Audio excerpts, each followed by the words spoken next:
On April 2, 2025, President Trump detonated a tariff bomb, sending shockwaves through global markets.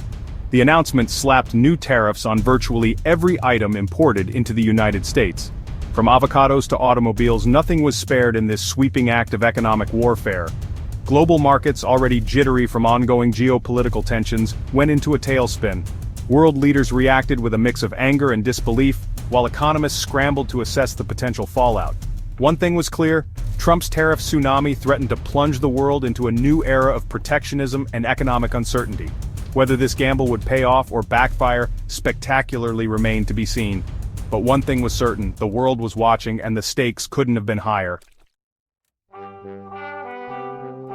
To understand the chaos unleashed by Trump's tariffs, it's crucial to dissect the different types of levies imposed. First, the baseline tariff, a flat 10% tax slapped on goods from nearly every country on Earth. Second, the reciprocal tariff, a more targeted attack on around 60 countries deemed worst offenders by the Trump administration.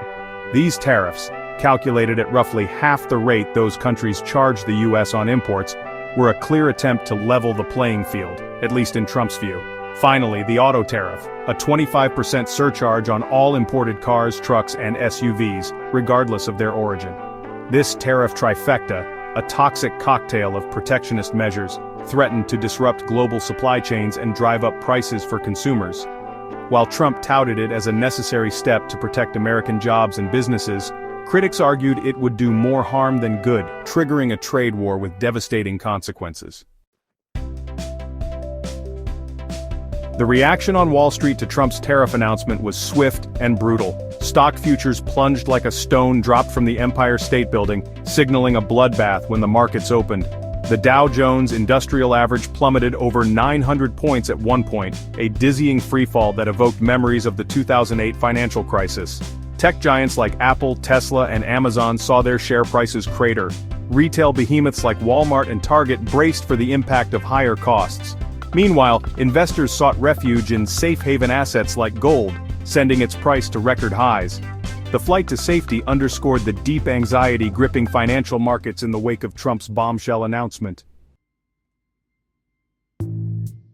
Section 4: Global Backlash, Condemnation, and Retaliation.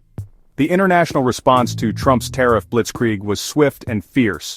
China, the primary target of Trump's trade war, wasted no time in vowing retaliation. Accusing the U.S. of economic bullying, Beijing promised a measured but firm response, raising the specter of a tit-for-tat trade war that could cripple the global economy.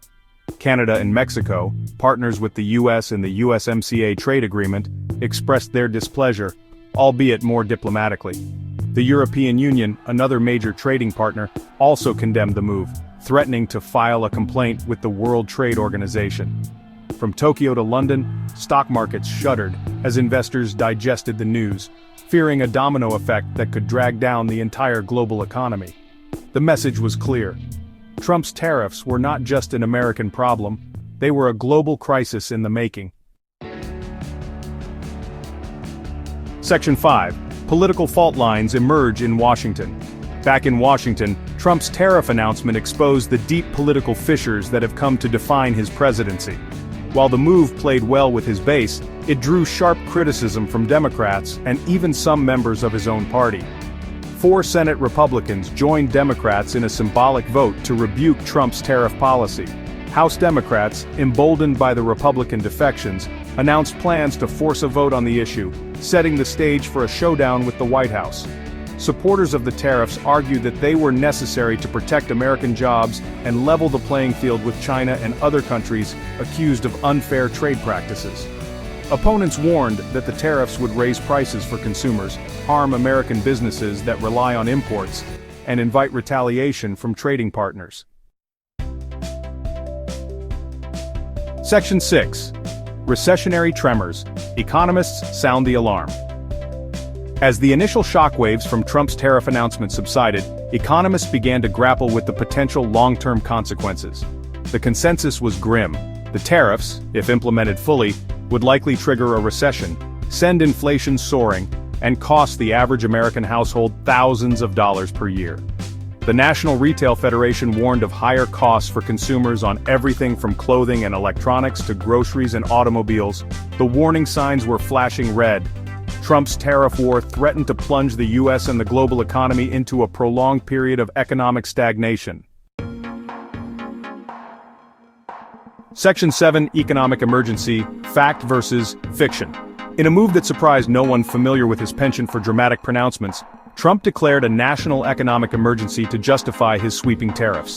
The declaration, a move typically reserved for times of war or natural disasters, raised eyebrows even among those accustomed to his unorthodox governing style.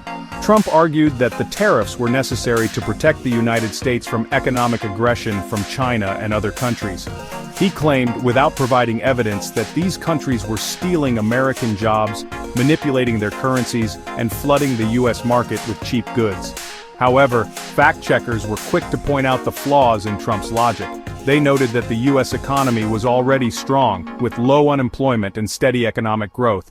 Hardly the signs of a nation facing an economic emergency.